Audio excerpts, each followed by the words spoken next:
இயேசுவை நம்முடைய உள்ளத்திலும் இல்லத்திலும் வரவேற்கின்ற பொழுது அவர் நம்முடைய எல்லாவிதமான உடல் நோயையும் மன நோயையும் குணமாக்குவார். கிறிஸ்து இயேசுவில் அன்புமிக்க சகோதர சகோதரிகளே, இன்று நாம் தாயாம் திருவையோடு இணைந்து பொது காலத்தின் 22ஆம் வாரத்திலே புதன்கிழமையிலே லூக்கா நற்செய்தி 4ஆம் அதிகாரம் 38 முதல் 44 வரை உள்ள இறை வார்த்தையிலே பேதுருவின் மாமியார் காய்ச்சலாய் படுத்திருக்கிறார். இதனை கேள்விப்பட்டு ஆண்டவர் இயேசுவை பேதுருவின் குடும்பமானது அழைக்கிறது. அவ்வாறு அழைக்கும் பொழுது ஆண்டவர் இயேசு பேதுருவின் மாமியாருடைய வீட்டிற்கு சென்று அவருடைய காய்ச்சலை கடிந்து கொள்கிறார். இவ்வாறு நம்முடைய அன்றாட வாழ்க்கையிலே நாம் எப்பொழுது ஆண்டவர் இயேசு கிறிஸ்துவை நம்முடைய இல்லத்திலும் நம்முடைய உள்ளத்திலும் நாம் அழைக்கின்றோமோ அந்த நொடி பொழுதிலேயே நம்முடைய குடும்பத்தில் இருக்கக்கூடிய எல்லா விதமான உடல் நோயையும் எல்லா விதமான மனநோயையும் எல்லா விதமான பிரச்சனைகளையும் ஆண்டவர் இயேசுவால் நீக்கவும் குணப்படுத்தவும் அதிகாரத்தையும் ஆற்றலையும் கொண்டிருந்தார் என்பதை இன்றைய இறை வார்த்தை வழிபாடானது நமக்கு வெளிப்படுத்தி காட்டுகிறது. அதை போலவே ஆண்டவர் இயேசு அதிகமாக மார்த்தா, மரியா, லாசர் இவருடைய வீட்டிற்கு சென்றார். ஏனென்றால் அவர்கள் அதிகமாக ஆண்டவர் இயேசுவை தன்னுடைய இல்லத்திலே வரவேற்றார்கள். அவ்வாறு அவர்கள் ஆண்டவர் இயேசுவை தன்னுடைய இல்லத்திலும் உள்ளத்திலும் வரவேற்றதால் லாசர் இறந்த பொழுது மார்த்தா மரியாளின் கண்ணீரை ஆண்டவர் பார்த்து லாசருடைய இறப்பை கண்டு அழுதோடு மட்டுமில்லாமல் மரணத்தை கூட அவர் வெற்றி கொண்டு லாசரை உயிர்த்தெழச் செய்தார்.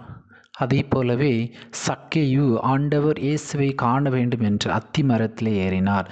ஏறினதோடு மட்டும் இல்லாமல் அவர் ஆண்டவர் இயேசுவை கண்டவுடனேயே தான் எந்த அளவுக்கு வட்டிக்காக பிறரை காயப்படுத்தினாரோ அதை நான் 2 மடங்காக திருப்பி கொடுக்கிறேன் என்று சொல்லி தன்னுடைய தவறை உணர்ந்து ஆண்டவர் இயேசுவை தன்னுடைய உள்ளத்திலே அவர் ஏற்றுக்கொண்டார்.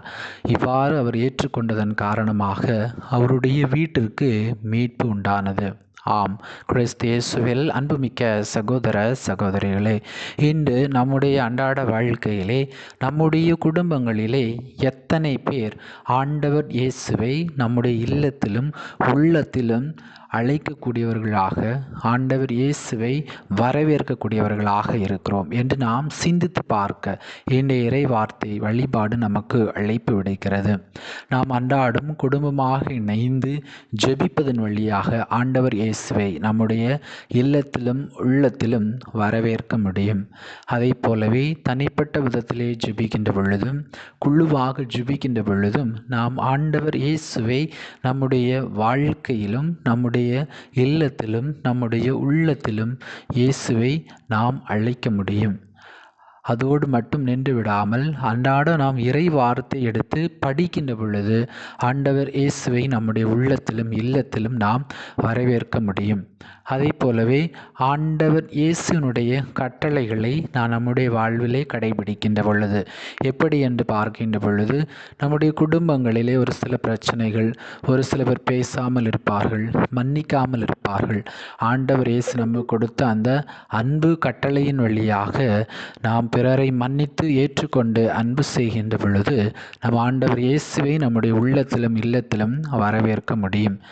அதை போலவே நாம் ஒரு சில சேவைகளை நம்முடைய ஆலய பணிக்காக நம்முடைய குடும்பத்தின் வழியாக நம்முடைய ஆலயத்திற்கு நாம் சேவை செய்கின்ற பொழுது நம்முடைய ஆலய பணிகளில் உதவி செய்கின்ற பொழுது நாம் ஆண்டவர் இயேசுவை நம்முடைய உள்ளத்திலும் இல்லத்திலும் நாம் வரவேற்க முடியும்.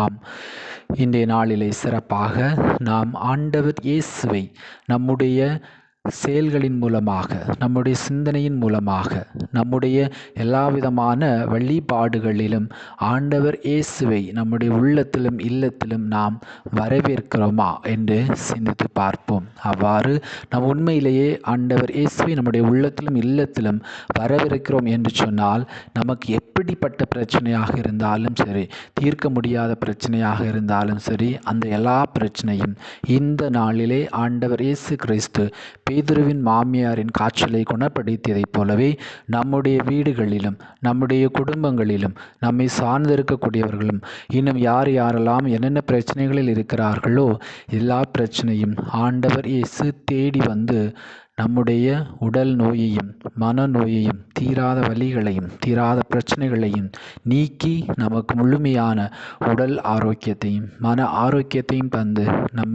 நம்மை இந்த நாளிலே ஆண்டவர் இயேசு கிறிஸ்து வழி நடத்துவார். எனவே அதற்கு தேவையான அருள் வேண்டி நாம் இறைவன் நோக்கி மன்றாடுவோம். எல்லாம் வல்ல இறைவன் தந்தை மகன் தூய ஆவி உங்களை நிறைவாக ஆசீர்வதிப்பாராக. ஆமீன்.